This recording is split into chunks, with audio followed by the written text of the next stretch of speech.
Oke, ketemu lagi sama gua. Ini pertama kalinya gua bikin blog lagi. Cuma apa bedanya blog yang dulu sama yang sekarang? Vlog gua kali ini gua bikin karena AdSense gua udah di approve. Nah, buat lo yang pengen tahu kenapa gua mesti bikin AdSense atau orang-orang yang masih nanya, gue usaha apa sih kalau lagi pandemi gini? Ya gue mikirnya salah satu yang bisa lo lakuin saat ini adalah lo bikin konten, entah itu blog, entah itu video atau podcast. Ya gue nggak tahu mana yang cocok buat lo. Yang jelas salah satu yang kebetulan bisa gue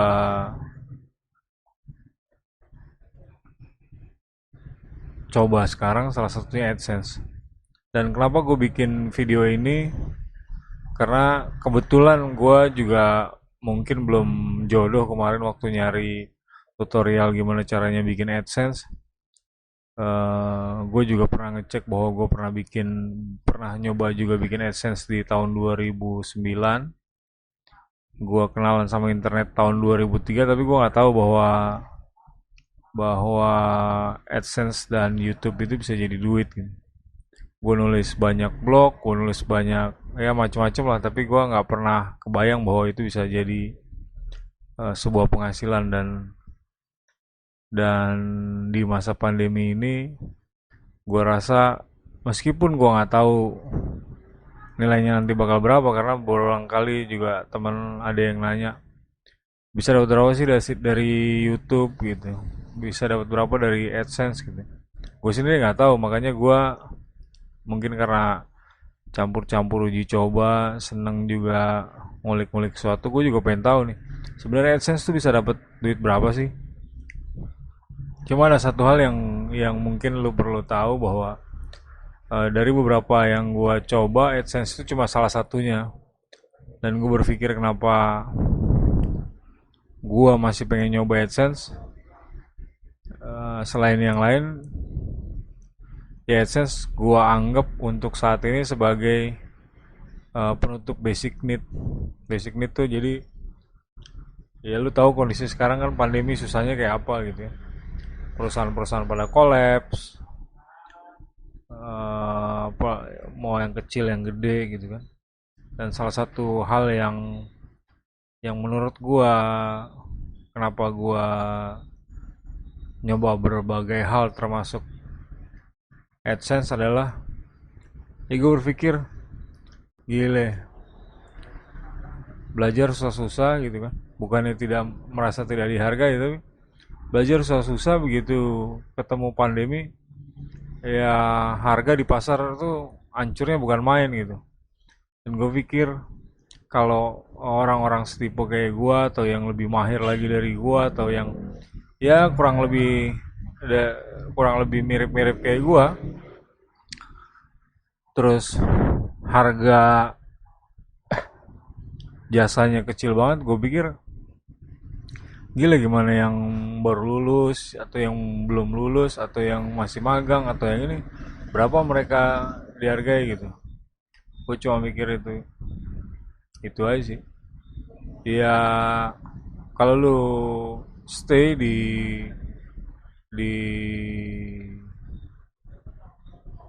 YouTube gue, yang nanti gue juga akan bikin YouTube, gue nggak tahu hasilnya nanti berapa, gue juga belum mikirin karena ini masih gue anggap sebagai sampingan. Dan gue juga belum tahu nanti bakal dapat berapa, prosesnya kayak gimana. Ini juga baru pertama kalinya gue bisa dapat AdSense, termasuk nanti transfernya kayak gimana gue juga belum tahu, nyetingnya gue juga belum tahu. Nah ini gue bikin kenapa, karena ini benar-benar pure dan lu bisa lihat prosesnya dari awal sampai nanti kalau gue berhasil menghasilkan uang. Kenapa sih ini perlu? Karena ada banyak anak sekolah, anak SMK, gue nggak tahu lah kalau SMP lah ya, SMP ke bawah. Yang jelas anak gue juga sempat pengen juga bikin YouTube, walaupun gue sama bini gue masih Ini udah bisa belum ya? Karena kan ada unsur privasi dan lain sebagainya yang masih banyak pertimbangan. Tapi kan waktu jalan terus sehingga anaknya mungkin berubah juga pikirannya, berubah juga minatnya dan lain sebagainya. Ya gue pikir kalau lu masih usia 17, 18 atau 10 dan lain sebagainya, ya untuk orang seusia lu, kalau lu mau nyicil, ya gue pikir blog atau YouTube itu ya. Ya kalau podcast lu kan perlu lawan bicara gitu, harus ada orang lain yang bisa lu ajak bicara, yang bisa lu ajak tanya jawab. Tapi kalau blog atau YouTube lu bisa bisa sendiri atau bisa berkolaborasi gitu. Dan kenapa gue pikir itu perlu cicil, karena ya negara ini masih belum punya jaminan sosial gitu. Jadi kalau lu bukan PNS, lu bukan bukan pekerja BUMN gitu ya, ya lu nggak punya social safety net gitu. Lu beda kalau lu di di Eropa gitu, di Inggris, di Irlandia gitu kan, kayak pembuat PUBG yang dia gagal di Brazil, balik ke Irlandia, dia hidup dari BLT, lalu dia bikin yang namanya PUBG gitu. Enggak, lu ada di Indonesia yang begitu lu lu di cut off gitu kan, begitu pasar hancur seperti sekarang, ya ya habis juga semua tabungan lu gitu, untuk sebagian atau mayoritas orang lah. Gue nggak bisa bilang menyeluruh, dan gue juga nggak bilang bahwa ini salah satu satu-satunya jalan yang bisa lo pakai buat hidup, nggak juga. Cuma gue pikir kalau lu umur masih 10 atau masih belasan tahun atau masih muda gitu ya, gue pikir masih ya dalam waktu 1 atau 2 tahun eh, blog lu atau YouTube lu tidak bisa menghasilkan uang gitu. Jadi tak kala terjadi pandemi seperti sekarang, lu punya social safety net atau lu punya basic need yang lu bisa cover sendiri. Kalau nggak, meskipun ide bisnis itu banyak gitu ya, kayak gue bukan, sebenarnya bukan cuma AdSense yang gue cobain. Gue kemarin sempat juga bikin internet RT RW yang gue sempat survei, gue lupa ya, ke sekitar 7 atau 8 lokasi. Gue juga nyoba di tempat gue gitu kan. Ya karena begitu pandemi baru kelihatan lah tuh internet gimana kacaunya, kondisi internet, realitanya kayak gimana. Ya gue juga, ya semua orang emak-emak komplain dan lain sebagainya, kuota mahal banget gitu kan, karena semua mesti belajar dari rumah. Ya gue juga nyoba itu gitu, gue juga nyoba yang lain, sempet juga pengen pengen jalanin franchise, punya usaha kawan gue pengen dijadiin franchise gitu kan. Cuma at the end of the day gitu kan, semua butuh basic need. Gue udah keluarga, beda sama misalnya lu yang dengerin atau lihat vlog gue ini masih masih masih bujangan gitu. Kalau lu udah seusia gue, lu punya kebutuhan hidup minimal yang harus lu penuhi gitu. Dan begitu usaha itu hanya diberikan modal kerja aja, usahanya kemungkinan besar nggak bisa jalan. Nanti yang terjadi dua sisi, yang satu berpikir, oh usaha kok nggak jalan, tapi duitnya misalnya sudah terlanjur tergunakan. Sementara di satu sisi dia mau fokus nggak bisa gitu, karena di satu sisi dia mesti mikirin perut dirinya dan keluarganya, apalagi kayak pandemi gini. Ya kurang lebih kayak gitu. Beda kalau lu masih bujangan nih. Kalau lu masih bujangan, oh ya mau nyoba ini ya bisa, cuma modal kerjanya doang gitu. Gue mau nyobain ini gini gini gini gini gini bisa. Karena pengeluaran lu nggak lebih besar daripada mungkin cuma bensin dan makan gitu. Tapi kalau udah keluarga nggak bisa lagi. Jadi kalau lu masih muda, ya ya banyak konten dan banyak vlog di luar sana yang bisa lu pelajari. Salah satunya mungkin vlog gua, yang gue yakin gue bisa kasih lu tutorial yang menurut gua jauh lebih pas dengan kondisi orang pada umumnya. walaupun bukan satu-satunya jalan untuk bikin lu bisa berhasil gitu. Ya gue cuma mikir AdSense itu lu bisa punya penghasilan minimum gitu. Ya gue nggak tahu ada kalau di luar sana ada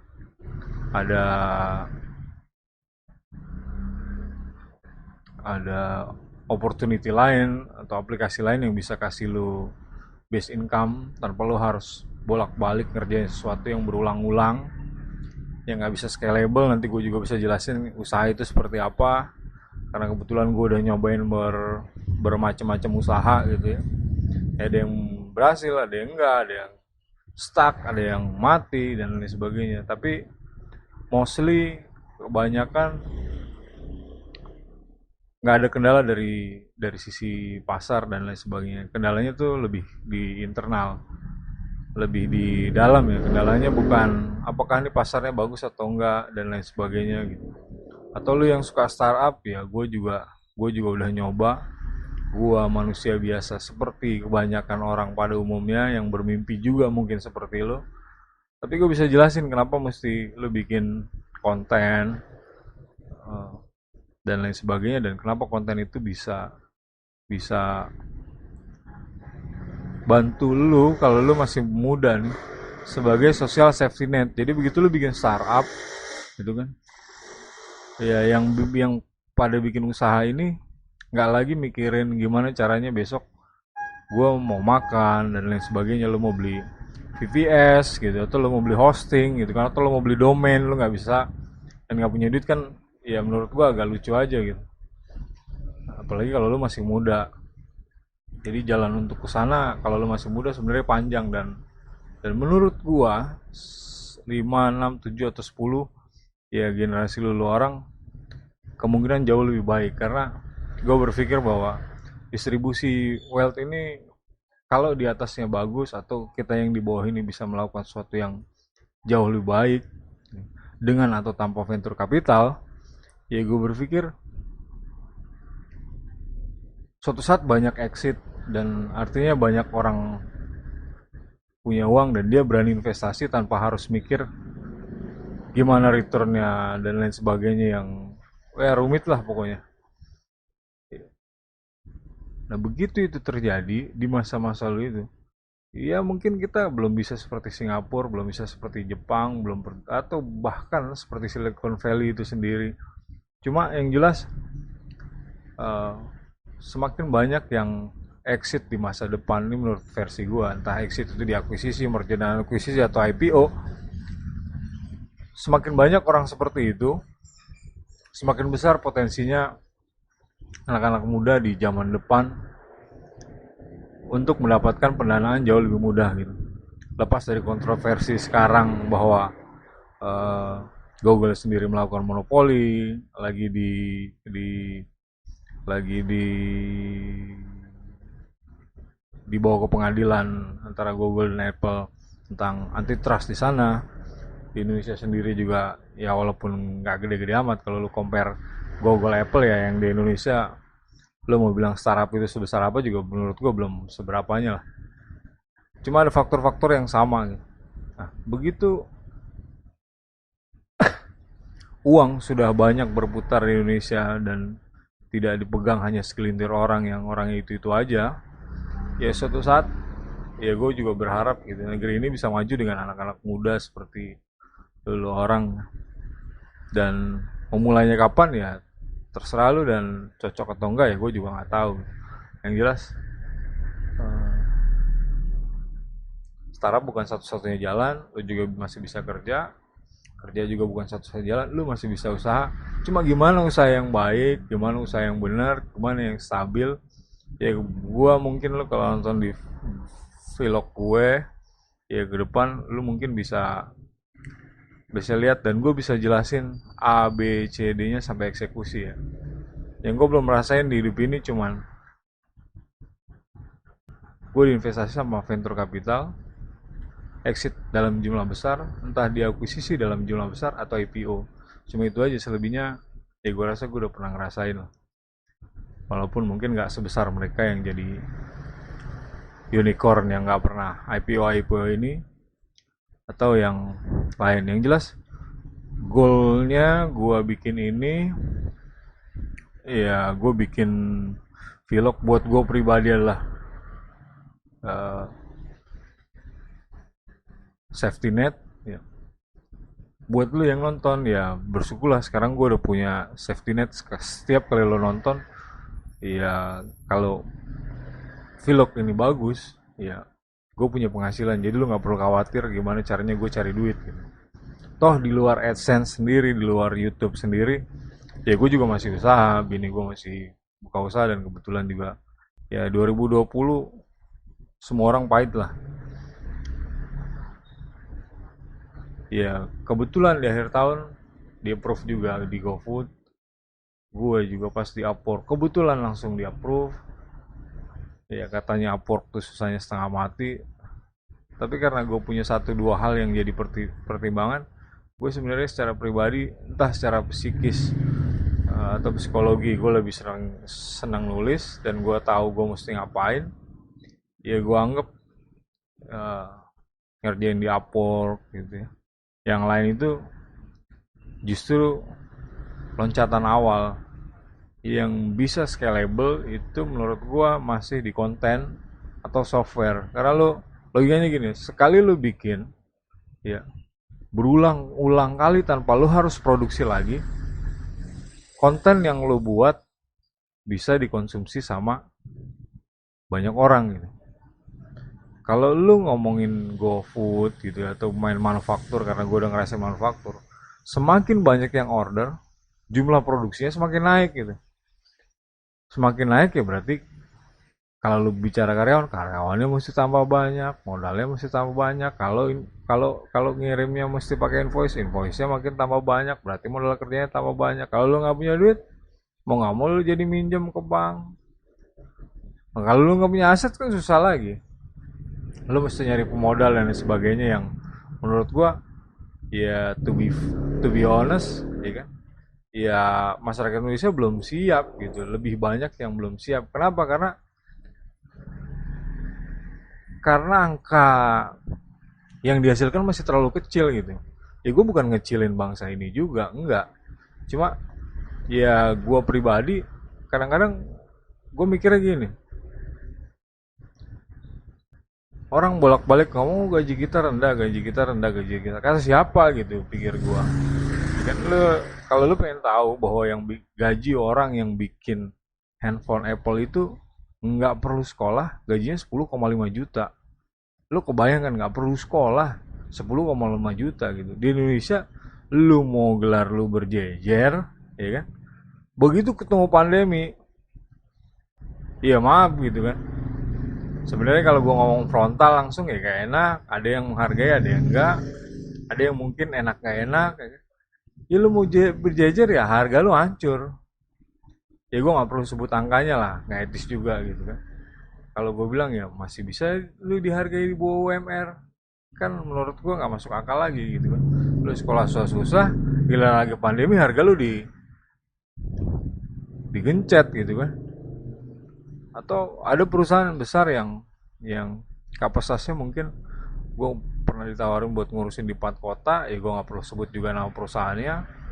Sales gue ditargetin sebulan 5M ya kan, tapi komisi lu per setiap kali penjualan cuma 200.000. Lu kebayang kan, gue mesti jualan 5M tapi komisi gue 200.000. Bukan gue tidak menyukai atau tidak menolak rezeki, ya gue pikir kalau begitu caranya kurang fair lah. Ya bukan berarti kalau dalam kondisi seperti ini terus semua orang bisa semau maunya gitu, ya nggak juga menurut gue. Toh itu perusahaan besar dan corporation gitu kan, itu perusahaan ada di seluruh dunia lah, gue tahu lah. Ya itu dua contoh kecil. Nah kenapa gue bikin ini, biar minimal kalau gue punya safety net, begitu gue negosiasi lagi yang gue bagus gitu. Pernah ada suatu perusahaan juga nanya, oh kenapa kalau gini, ya gue udah ngerasain usaha, ya maaf maaf kalau lu denger vlog gue ya kan, kali ini juga gue sampein dan gue ulangi dengan baik. Gaji yang lu berikan nggak akan pernah bisa ngulangin duit yang gue pernah pakai buat usaha. Itu aja. Jadi begitu ada orang pernah usaha, nih kan, gue nggak tahu lo berapa duit yang dia habisin, dan dia mau kerja, lo nggak usah nanya lagi. Dia begitu kerja ya dia niatnya kerja gitu. Kalau nanya duit yang lu kasih ke dia nggak sebanding bos. Ya, apalagi dia udah pernah bikin workshop gitu 1.000 meter, atau dia pernah bikin usaha apa. Ya lu mau ngasih duit dia berapa? UMR mau kapan dia balik usaha yang dulu? Duitnya nggak bakalan ketemu kecuali lu 2 digit atau 3 digit gitu kan, make sense. Tapi kalau cuma 2 digit udahlah, ya kan. Orang yang lamar kerja itu dia udah tahu duitnya nggak akan balik kalau cuma kerja begini doang gitu. Atau dengan gaji segini doang. Ya kurang lebih kenapa gue bikin AdSense, gue nyobain satu dengan lain selain gue punya kebutuhan, ya biar gue waktu nego, ya ini juga buat yang kebiasaan para nego yang lain, ya lu jangan teken lah orang itu sampai orang itu nggak layak lagi. Karena begitu kondisinya membaik, percayalah dia pasti cabut. Oke hari ini dia perlu gitu, tapi begitu settle dia pasti cabut. Kenapa? Karena lu begitu lagi susah, dia lagi susah, lu gencet gitu. Ya ini sih versi gua. Ya balik lagi kita ke AdSense. Ya gue terima kasih untuk lo yang pernah baca blog gua, karena gue di approve AdSense justru bukan dari YouTube. YouTube gue pernah bikin 2 tahun yang lalu tapi view gue masih sedikit ya, dan gue nggak ada tembus-tembus juga tuh AdSense. Akhirnya gue balik ke psikologis gue yang gue lebih suka nulis daripada menampilkan wajah. Beda dengan sekarang ya, gue dengan PD-nya kalau gue bilang dengan dengan rasa percaya diri yang kembali membaik.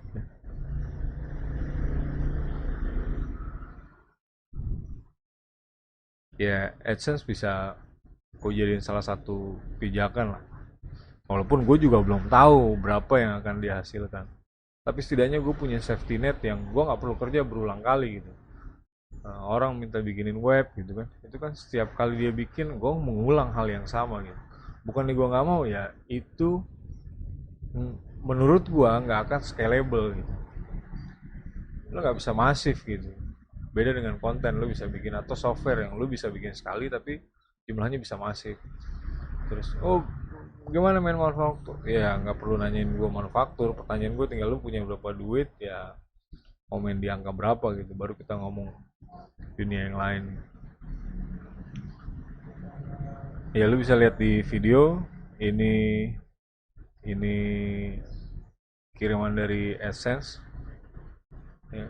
Kalau lu pertama kali, ini yang akan lu pertama kali di approve sama Essence, ini yang pertama kali akan lu lihat. Lu terima email ini, nama situs lu apa, setelah itu lu bisa, katanya ya gue juga belum pernah nyoba, lu akan lihat gimana caranya gue belajar, dan gue akan sampaikan itu di vlog gue karena gue yakin ada orang lain yang perlu ini juga. Di sini katanya lu bisa add yang lain gitu ya. Kalau AdMob gue paham lah, gue pernah denger gitu, termasuk YouTube. Jadi bukan cuma satu channel, lu bisa punya banyak channel. Bukan cuma satu blog, lu juga bisa punya banyak blog. Dan bukan cuma satu apps, lu juga bisa punya banyak apps dengan satu akun, dan hanya satu akun. Itu yang perlu lu tekan, yang perlu gue tekankan. Karena kesalahan gue kemarin salah satunya, begitu gue di reject, gue bikin akun baru. Ternyata begitu bikin akun baru itu yang bikin gue tambah lama. Padahal rejectkan pertama gue itu bunyinya cuman konten lo, eh, web lu nggak ada konten gitu, atau kontennya masih kurang lah trafficnya dan lain sebagainya. Gue nggak ngerti lah apa dasar. Terus di reject lagi kan. Gue pikir apa akun gue salah nih, pikir gue gitu. Akhirnya gue bikin lagi yang baru tuh. Ternyata begitu bikin baru itu yang jadi masalah sampai 7 bulan, dan baru gue lupa ya nih, setelah tahun baru ini tanggal 2 gue terima, tanggal 31 atau tanggal 30 lah gue di approve GoFood. Jadi eh, sumber gue 3 sekarang Upwork, diantaranya 3 gue main di Upwork. Ya yang kata orang susah, ya gue juga nanya sono sini, diajarin sono sini, gue ikutin caranya, alhamdulillah langsung di approve. Terus gue juga tungguin GoFood dari kemarin ini, ya yang sekarang AdSense. Di luar dagang yang kecil-kecil gitu. Nah, ini tampilannya, nah, ini prosesnya gue juga belum pernah nyoba. Nah, kenapa ini gue kasih unjuk lu biar, nah ini begitu diklik nih, ini AdSense gue. Nah, ini tampilan pertamanya nih, dan gue belum nemu nih, dan gue juga belum tahu nih gimana gimana caranya setelah di approve gue mesti ngapain sih gitu. Ini,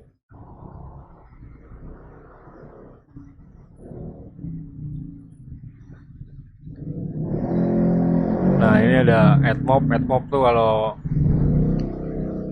lo bisa bikin apps, dan apps lo juga lo pakai buat nyari duit dari iklan gitu. Banyak aplikasi yang nyari duit dari iklan gitu.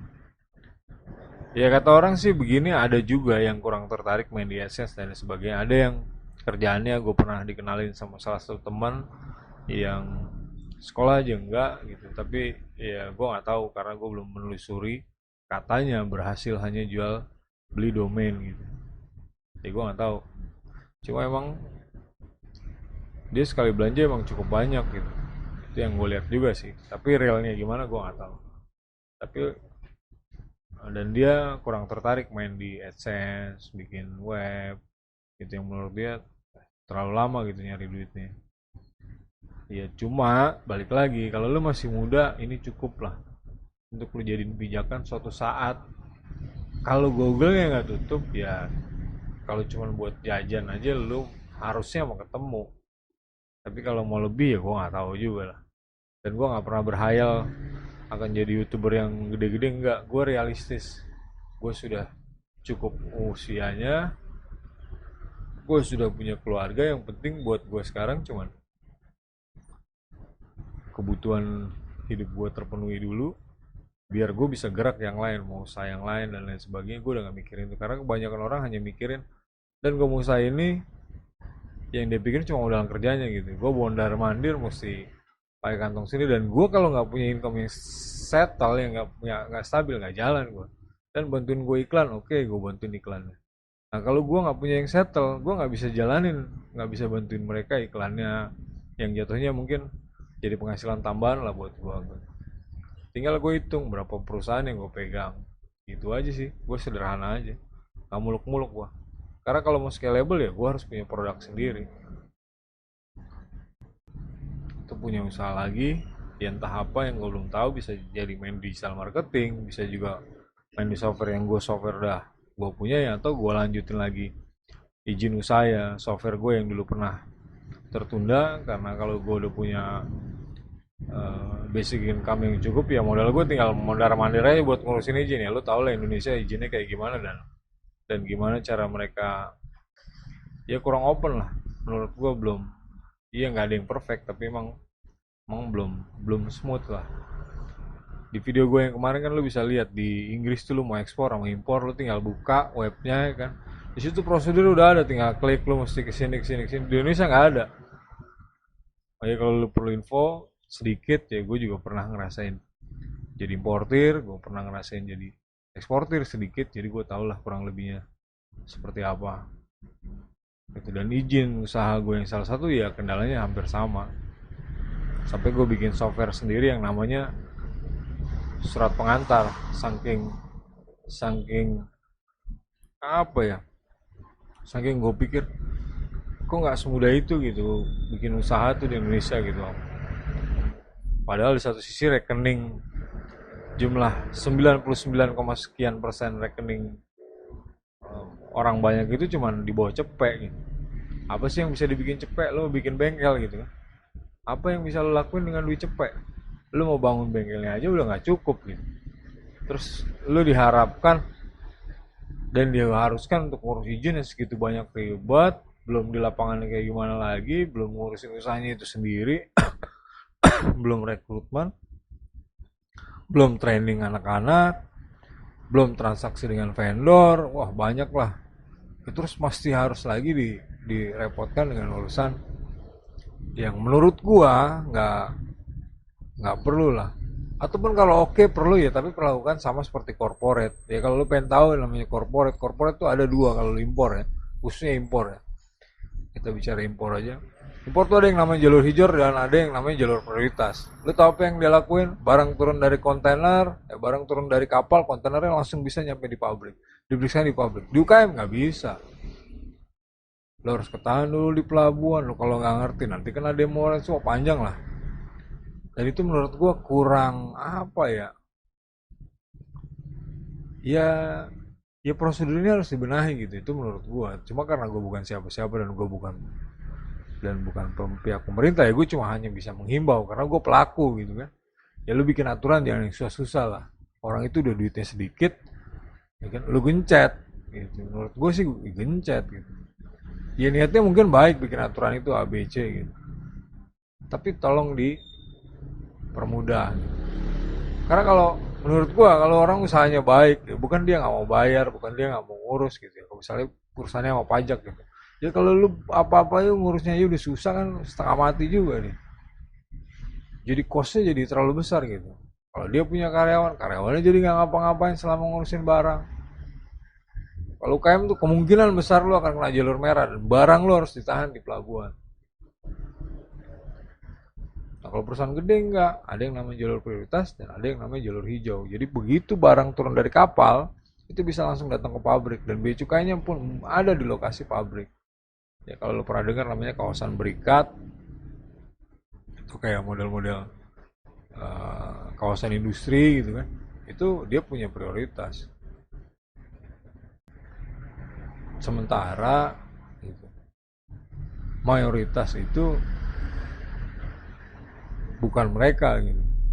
Ya lu bayangin rekening yang di atas 1 M itu cuma 70.000 rekening. Itu bisa jadi orang yang sama yang punya. Ya kita asumsiin aja semua rekening itu beda gitu. Berarti cuma ada 70.000 orang yang punya duit di atas 1 M gitu. Jadi kalau lihat sosial media ada yang gaya gini gini gini gini ya biasa aja. Karena lu cukup tanya sama dia, duit lu udah seberapa? Cuman kalau mau gaya-gayaan nih, kan ada orang yang suka gaya-gayaan juga nih kan. Ya kalau pakai duitnya sendiri nggak ada masalah, tapi kalau pakai duit orang lain repot juga.